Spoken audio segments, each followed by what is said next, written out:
Hello everyone, welcome to DSR classes. और आज के हम इस क्लास में पढ़ेंगे what is an Ackermann function. कि एक्रीमेंट फंक्शन क्या होता है। देखिए, it is a function which uses two arguments और parameters each of which can assign any non negative और पॉजिटिव इंटीजर। देखिए, इसका मतलब क्या हुआ। एक्रीमेंट फंक्शन एक टाइप का फंक्शन होता है जो कि दो आर्ग्यूमेंट्स को यूज़ करता है, जिसमें हम दो आर्ग्यूमेंट्स की वैल्यू यानी कि जो हम उनकी वैल्यूज है वो क्या असाइन कर सकते हैं, non negative. Non negative means what, positive integer. यानी कि जो हम आर्ग्यूमेंट्स की जो वैल्यू असाइन कर सकते हैं वो हमेशा पॉजिटिव हो सकती है, पॉजिटिव इंटीजर हो सकती है, कोई भी पॉजिटिव इंटीजर हो सकती है। सो एक्रीमेंट फंक्शन को हम कैसे रिप्रेजेंट करते हैं, इसका रिप्रेजेंटेशन क्या होता है, a m comma n, where m और एन क्या है, दो कोई भी नॉन पॉजिटिव इंटीजर्स। ये हमारे आर्ग्यूमेंट्स हो गए और इनकी वैल्यू हम क्या असाइन कर सकते हैं, नॉन पॉजिटिव इंटीजर्स। सो इसके कुछ केसेस होते हैं। केस वन, सपोज कीजिए अगर आप एम और एन की वैल्यू असाइन कर रहे हैं, सपोज कीजिए अगर आपने असाइन करा एम के लिए 0 असाइन करी और एन कोई भी नॉन जीरो इंटीजर है, नॉन जीरो पॉजिटिव इंटीजर है। एम 0 है और एन क्या आपका नॉन जीरो पॉजिटिव इंटीजर है। सो इस केस में एक्रीमेंट फंक्शन की वैल्यू क्या होती है, is equal to n plus 1, ये वैल्यू जाती है। अब केस 2 क्या है, सपोज कीजिए m non zero positive integer है लेकिन आपका एन 0 है, n non zero positive integer है और आपका एन क्या है, 0 है। सो इस केस में एक्रीमेंट फंक्शन की वैल्यू क्या हो जाएगी, Ackermann function of m minus 1 comma 1। इस केस में आपकी एक्रीमेंट फंक्शन वैल्यू जाएगी m minus 1 comma 1। Now case 3, suppose कीजिए जो आपका m और n है वो दोनों ही नॉन जीरो पॉजिटिव इंटीजर्स है, यानी कि दोनों की वैल्यू भी 0 नहीं है। सो इस केस में एक्रीमेंट फंक्शन की वैल्यू क्या हो जाएगी,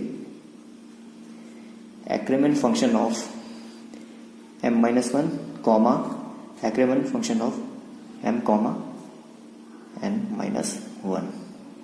सो ये हमारे कुछ केसेस होते हैं एक्रीमेंट फंक्शन के, यानी कि जब दो आर्ग्यूमेंट्स की वैल्यू क्या क्या हो सकती है उसके कुछ केसेस हैं। अब इसके ऊपर कुछ क्वेश्चंस करते हैं।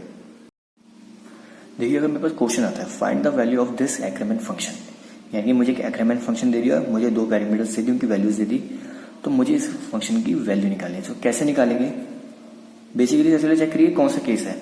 ये है केस नंबर 1, यानी कि जब m का 0 होता है एंड आपका नॉन जीरो होता है और एक्रीमेंट फंक्शन की वैल्यू क्या जाती है, n प्लस 1। सिंपली क्या हो जाएगा, एक्रीमेंट फंक्शन की जो वैल्यू जाएगी 0,4 की, वो क्या हो जाएगी, n plus 1।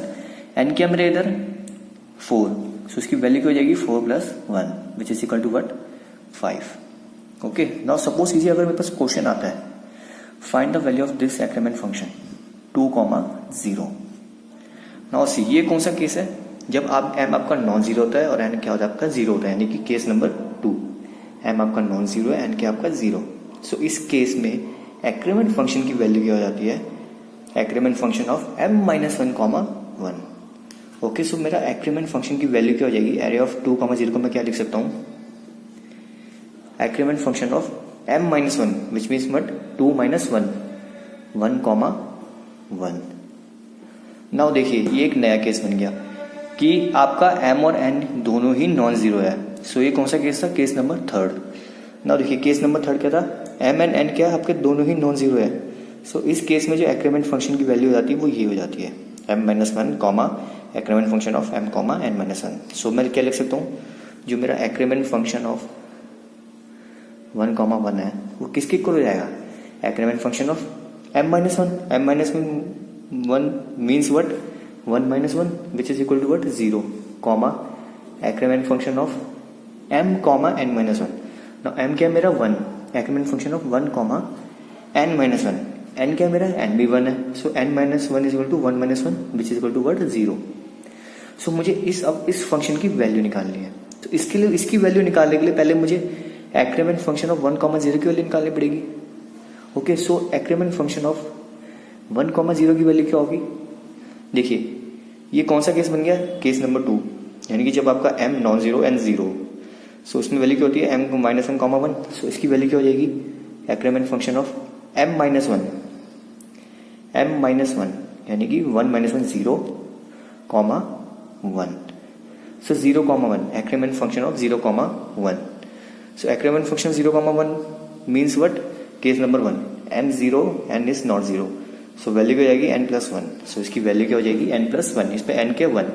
So 1 plus 1 is equal to what? 2. यानी कि मुझे increment function 1 comma 0 की वैल्यू मिल गई 2. अब मैं 2 को इसमें पुट कर देता हूँ. So मुझे increment function 1 comma 1 की वैल्यू क्या मिलेगी? Increment function of 0 comma 2. Now Ackermann function 0 comma 2 की वैल्यू क्या होगी? केस नंबर 1 जब आपका m 0 हो n क्या आपका नॉन जीरो. सो एक्रीमेंट फंक्शन 0 कॉमा 2 की वैल्यू क्या होगी? n प्लस 1 यानी कि 2 प्लस 1. सो 2 प्लस 1 मतलब क्या हुआ? 3. सो मेरा at last Ackermann function of 2 comma 0 की वैल्यू क्या होगी? 3. सो इस तरह से आप कोई भी इंटीजर्स, कोई भी पॉजिटिव इंटीजर्स के लिए आप किसी भी एक्रीमेंट फंक्शन की वैल्यूज निकाल सकते हैं. और ये आपके केसेस हैं. इन केसेस को यूज करके आप किसी भी एक्रीमेंट फंक्शन की वैल्यू निकाल सकते हैं. सो आज के लेक्चर में बस इतना ही था. एक्रीमेंट फंक्शन हमने पढ़ा. एक्रीमेंट फंक्शन क्या होता है, इसके कुछ एग्जाम्पल सॉल्व, कुछ क्वेश्चन सॉल्व करें. सो आई होप आपको समझ आया होगा. आप मिलते सीधा नेक्स्ट वीडियो में. Till then good bye, take care.